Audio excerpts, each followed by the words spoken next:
Sa iba pa ring balita, isang bombero ang nasugatan habang rumeresponde sa naganap na sunog sa barangay Pasong Tamo sa Quezon City. Dahil sa mabilis namang pagkalat ng apoy, agad na itinaas sa ika-4 na alarma ang nasabing sunog. Si Aileen Milio sa detalye. 1:15 ng hapon kanina nang mabalot ng makapal at maitim na usok ang Pantrangco compound sa barangay Pasong Tamo, Quezon City. Mabilis na lumaki ang apoy dahil sa lakas ng hangin bago pa makarating ang mga bumbero. Ang mga residente naman mabilis ang pagkilos para maisalba ang kanilang mga gamit. Umabot ng hanggang 4th alarm ang sunog sa lugar. Ayon kay BFP Quezon City District Fire Marshal Manuel, nagsimula ang sunog sa ikalawang palapag ng bahay ng residenteng si Rico Roldan.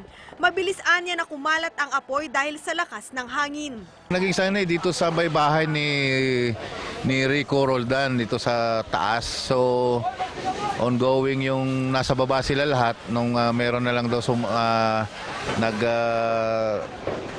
sumigaw na may sunog doon sa second floor ng bahay nila. Was it a spark, explosion, may ganun po bang ano? Wala naman sila daw na narinig, basta na lang nasusunog yung sa second floor. Kaya late na kasi malaki na yung pagtingin nila, malaki na yung sunog. Naidulot ng yung hangin na malakas na kayang magpa-spread ng sunog natin na mabilisan.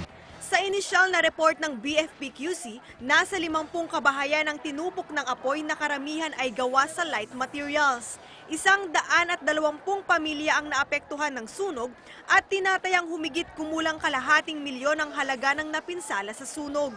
Wala namang naitalang sugatan mula sa mga residente, pero sa kasagsagan ng pag-apula ng apoy, isang bumbero ang nadaganan ng pader.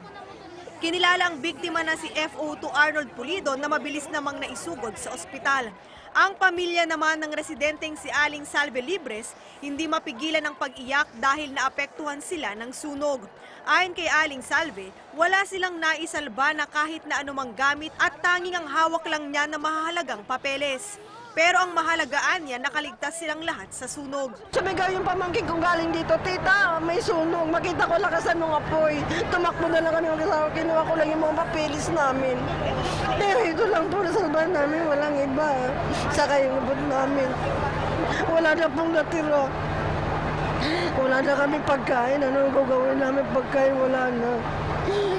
Samantala, mas lalo namang paiigtingin ng BFP-QC ang kampanya para maiwasan ang sunog sa ilalim ng Oplan Paalala.